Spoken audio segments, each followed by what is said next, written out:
She told me she didn't have feelings for him anymore. But she named our new puppy after him. I took the dog for a walk, and never came back. My name's Mark. I'm 39. I live, or lived, in a quiet part of Indianapolis. It's the kind of place with 2-car garages, fire pits in the backyard, and block parties that try too hard. We'd been in our house for 5 years. Long enough to have our spot in the neighborhood. People waved. They knew our names. They knew our dog. This story isn't about a blow-up. There were no screaming matches. No throwing plates. It was slower. Quieter. More confusing than dramatic, but the pain cuts deeper that way. You don't realize what's happening until you're already drowning in it. I was with Ellie for 12 years. Married for 7. She's 36, teaches 2nd grade. Sweet voice. Bakes cookies on Sundays. The kind of woman everyone likes. The kind of woman you trust. That word means something, or at least it used to. About a year ago, I noticed something. Not big things. Just small shifts. She started locking her phone. I don't mean putting a passcode on it. I mean, literally hiding it. Keeping it face down. Carrying it to the bathroom. Turning off notifications. One time, I woke up at 2 a.m., and she was in the living room, texting with that weird grin people get when they think no one's watching. I asked about it. She said it was her sister. I let it go. I didn't want to be the jealous husband. I've never been that guy. I didn't snoop. Didn't dig. I trusted her. That was my mistake. A few months later, we were having dinner with her coworkers. One of them, a guy named Caleb, came up in conversation. She barely talked about him, just mentioned he'd gotten a new truck. I remembered the name, though. There was something in the way she said it. Too casual. Too clean. I asked her about him again a few days later. She said, "He's just a guy from work. I don't have feelings for him or anything." I hadn't even said anything about feelings. But she threw that in like a defensive reflex. That's when I started noticing more. She'd text with a smile, then go cold when she saw me. She started working, late more often. She'd shower as soon as she got home. She began listening to new music, songs I'd never heard her play before. Songs about starting over, about finding someone new. At first, I thought I was imagining things. Gaslighting myself. Then came the puppy. We'd been talking about getting a dog for years. It was always, "When we're ready." Then, one weekend, she just showed up with him. A golden retriever puppy. Floppy ears, wagging tail, tongue too big for his mouth. Of course, I fell for him instantly. "What's his name?" I asked. She smiled, kinda sheepish. "Cal." I froze. "Cal as in Caleb?" She blinked. "No, it's short for Calvin." I'm not stupid. From that moment on, I couldn't look at the dog the same. I loved him, but every time I called his name, it felt like I was saying his name. Like I was part of some inside joke I didn't get. She kept saying it wasn't about him. I kept pretending to believe her. We lived like that for weeks. Half-silent dinners. A bed that felt too big. Conversations that only skimmed the surface. Then one night she left her phone on the counter when she went to shower. Notifications were off, but I saw a name on the screen when it lit up. Caleb's smiling face with smiling eyes. I opened the messages. I wish I hadn't. They weren't explicit. That would have been easier. No sexts. No photos. Just intimacy. Comfort. Inside jokes. Emotional confessions. He told her he missed her when she was off for 2 days. She told him she wished she could teleport to his place and never leave. They talked about me once. She said, "Mark's sweet, but he doesn't get me like you do." That line did something to me. I didn't confront her. Not then. I closed the messages, put the phone back, sat in the backyard and stared at nothing until the sun came up.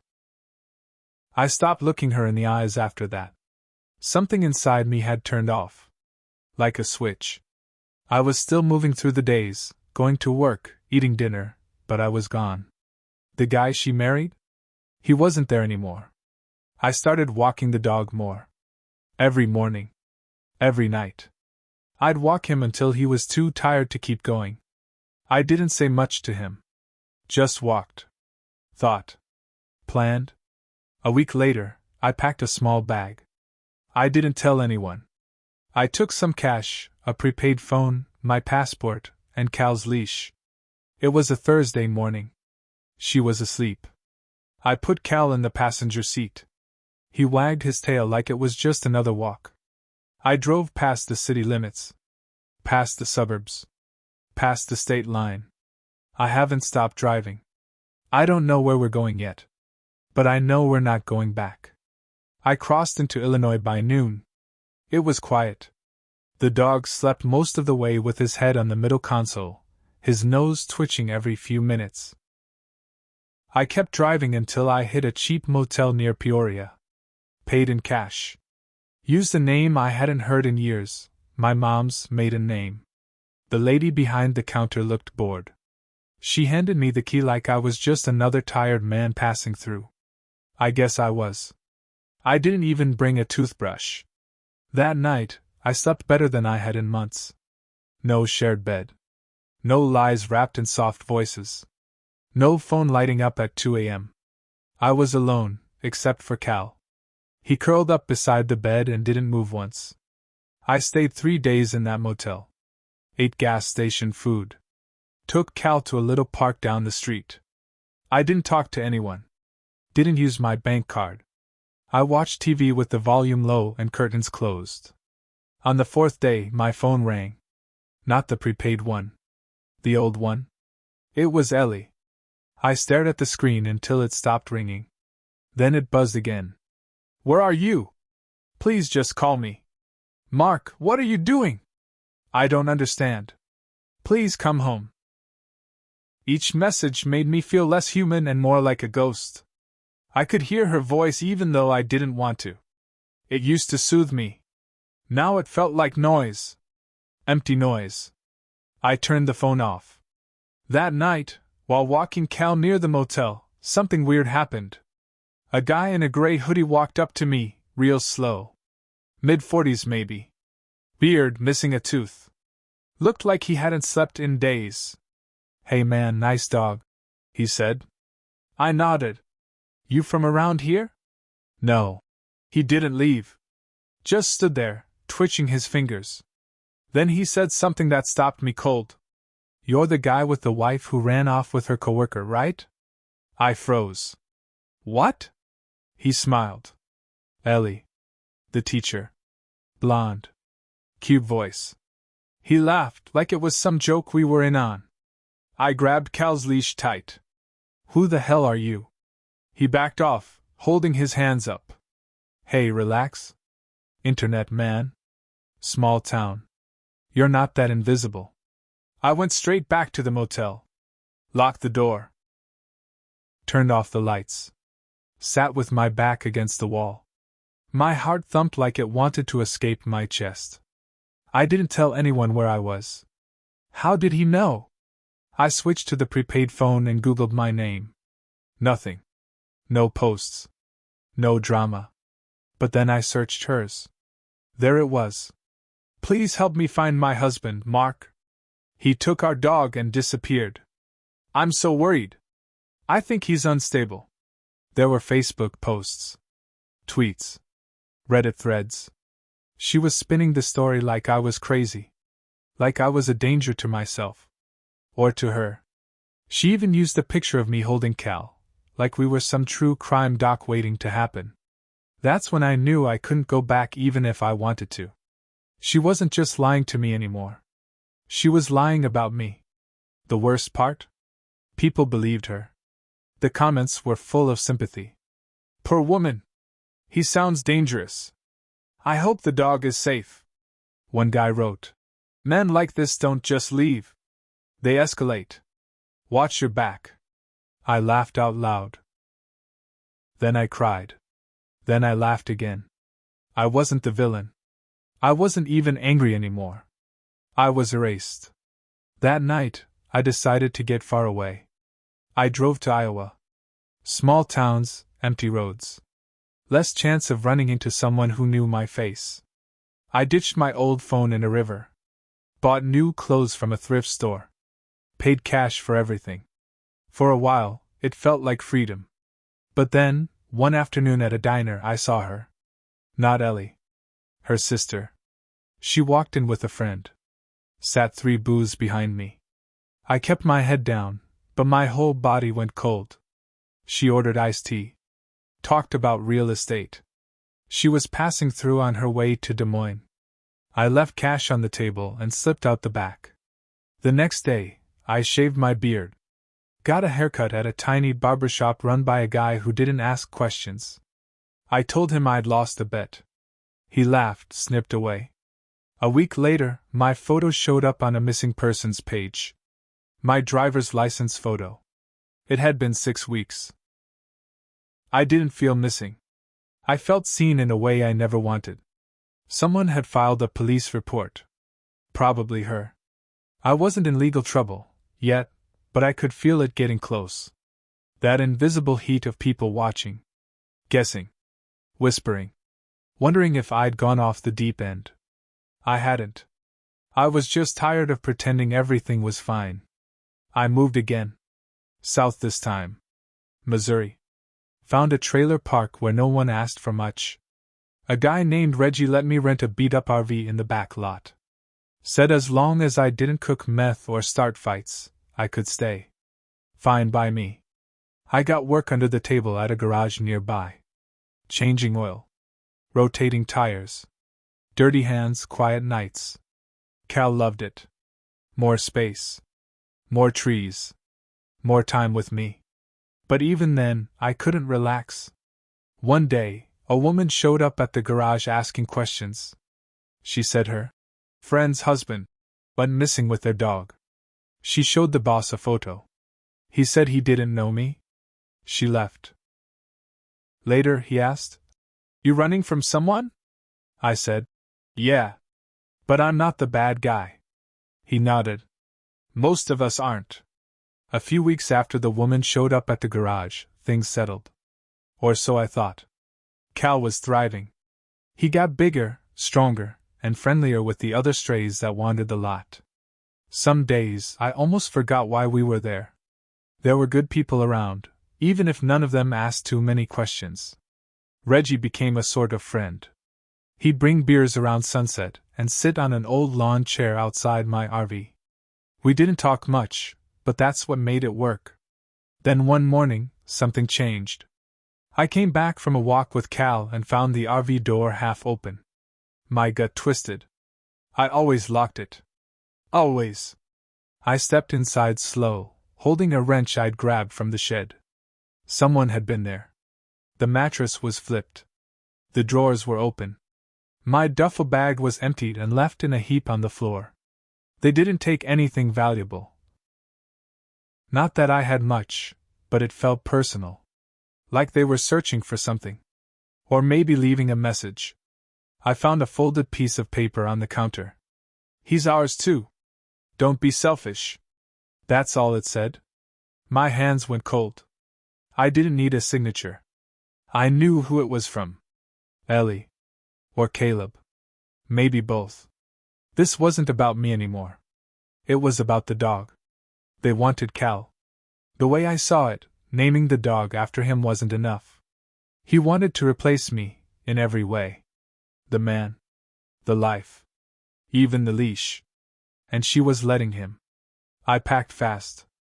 Grabbed food, a map, some tools, and Cal's stuff. I didn't know where we were going, just that it had to be far. Reggie saw me throwing stuff in the truck. "You good?" he asked. "No." He nodded once. "Need backup?" I shook my head. "Just distance." I drove west. Avoided highways. Stuck to gas stations without cameras. Cal could sense something was up. He kept glancing at me from the passenger seat, like he was waiting for me to say it out loud. At a rest stop in Kansas, I connected to Wi-Fi and checked the missing persons page again. This time, my name was gone. It had been replaced. Found. Safe. Case closed. That didn't make sense. I wasn't found.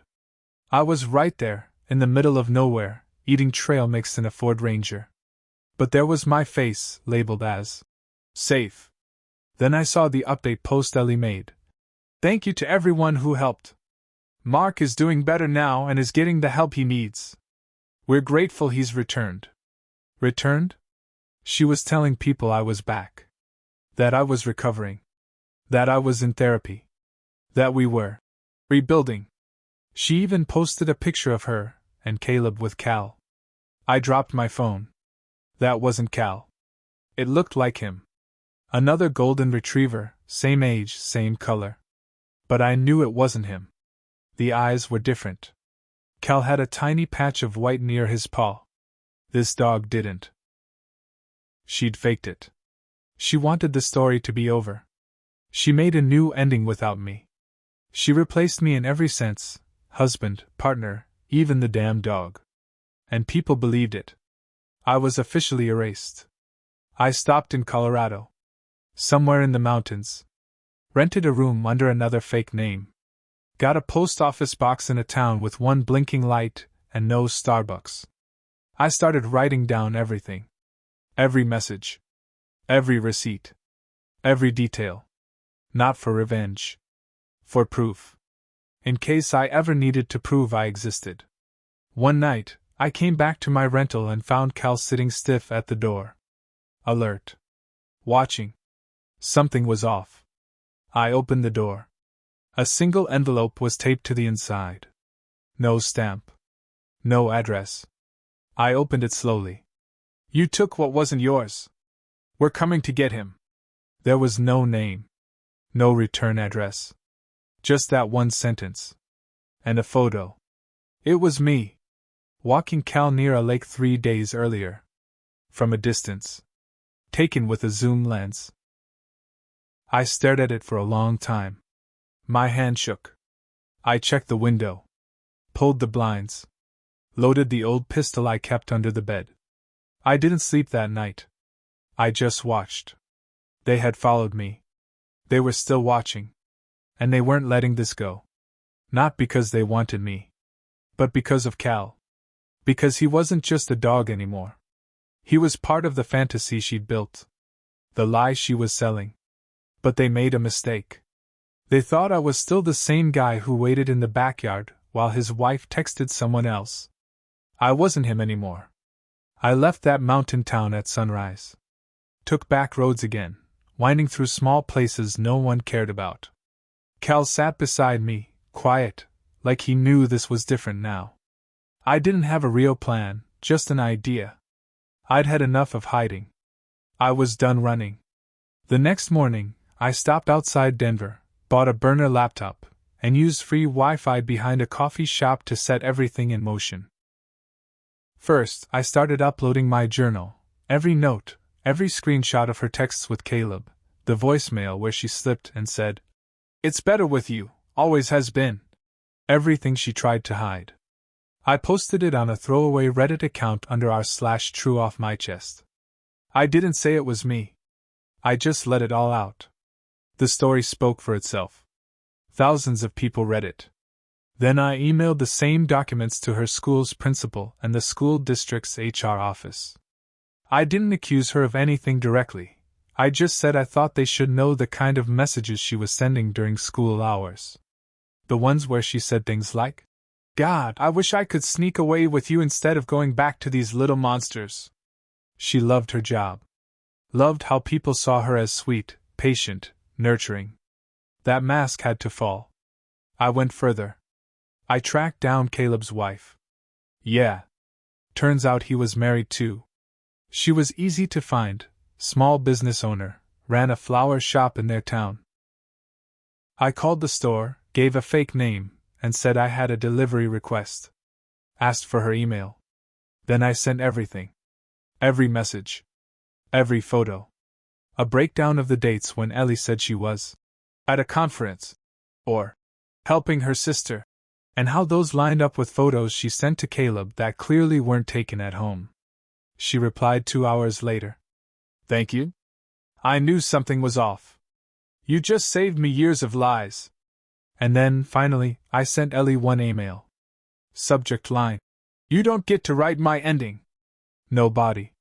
Just one attached photo, Cal, sleeping peacefully in the front seat of my truck, with the Rockies behind him.